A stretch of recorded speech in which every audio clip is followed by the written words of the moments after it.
Welcome to Taking Care of Business on Kern Radio Newstalk 1180 with your host Clay Kerner, and I'm Marty Pay. Before we introduce our guest, we want to give you an update on that shooting in Arizona a few hours ago. One individual has passed away, and not the Congresswoman. There are 5 people in critical condition that are in surgery, including a local judge. And the Congresswoman, I guess the particular shot that hit her, they call a go-through. It went through her in the temple and through her head. And a through and through, is that what that's called, Goose? Okay, a through and through. So I'm not too, is she one of the people in critical condition? Okay, so there's 5 people in critical condition, including the Congresswoman. Okay, and if anything else serious breaks in the next hour, we will definitely let you know. So, Clay, we've got a great guest today that we're going to introduce in a second. But before we do, I want to do a little bit of housekeeping here. And, hey, and this is our first time back in the studio in 3 weeks. We've been taped, delayed for the last couple of weeks. And taking vacations. Next weekend, we've got Kathy Abernathy, the political consultant's consultant. The week after that, on the 22nd, we have Eric Metaxas. I highly recommend this interview. We've already done it. It's in the can already. He's the author of Bonhoeffer and Amazing Grace, which was turned into a movie a couple of years ago. And on January 29th, we have another Fox contributor as a guest, the son of President Ronald Reagan, Michael Reagan, and he's going to be talking about his new book. This is going to be an incredible lineup for us for the rest of the month. But today, by phone, we have the prognosticator's prognosticator, the man with the crystal ball, the chairman and CEO of NBT Group, and one of the contributors of Fox Bulls and Bears, and recently the host of America's Nightly Scoreboard, Tobin Smith. Toby, welcome to Taking Care of Business. Marty, well, I am certainly saddened.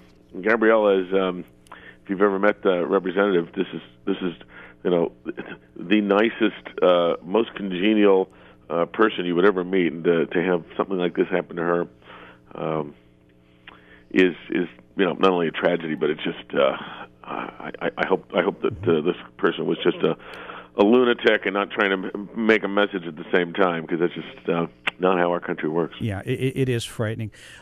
I do a lot of books on tape because I do a lot of driving, and right now I'm listening to the Kennedy Detail, which is the story of the Secret Service men and their take on the Kennedy assassination. So it's a little eerie having us go through this and reading that book at the same time.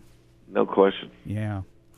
I watched you on America's Nightly Scoreboard yesterday. First time I've ever seen that program. You did a great job on that program. Well, thank you. It's a fun show. I mean, it's set up to be sort of fast moving, and we always have some pretty interesting people. I do say somebody stopped me in the airport. I was flying down from New York this morning, and this woman said, that was, I really liked your opening remark. Who writes that for you? Well, I write this stuff, okay? Come on. We don't have writers here at Fox. If you're going to do a rant, you write it yourself. You do it yourself. We were a little, I was just sort of blown away by the concept that we have now a government that is now trying to decide how to defend the undefendable in Obamacare. And when you sort of go through it, I was trying to make the point that the argument is really not about the repeal of the act. It's really about how they try to repeal the laws of math and physics, and how, unfortunately, when you jam 2,300 pages full of legislation to try to rewrite 17% of our economy, a few things fall through the cracks, shall we say. Well, that's a great place for us to start, because Clay and I are both insurance professionals. And right. Let's see, Clay, between the two of us, I think we have 60-some-odd years experience. Go ahead, Marty. Finish your comment. Okay, I'm not going to... Well, what is Clay, like 50? Because you're like 10 years. I mean, I'm close. God bless you, Toby. Yeah, here's my buddy here. I love that. But in all the time I've been doing this, I can't ever remember a policy being canceled on anybody unless they... A, it was fraud, or B, they didn't make the payment, or C, they left the company they were working for. So yeah. I hear all these Democrats talking about, well, look at this great thing we've done. We've stopped companies from canceling policies. Clay, have you ever seen that? Toby, have you? No, I haven't. It's a I happen to spend a lot of time in the healthcare arena, and let's put it this way. I mean, if you look at the rate. I mean, this sort of just goes back to the whole sort of philosophy that we can micromanage everything. If, in fact, there were, 5,000 policies dropped a year because, quote unquote, someone was ill or something, the risk premium had gotten high and they chose not to underwrite the risk anymore. That's 5,000 people. If you listen to the the way that the sort of liberal perspective is that, that this is happening every day to millions of people, and that, of course, is not the case.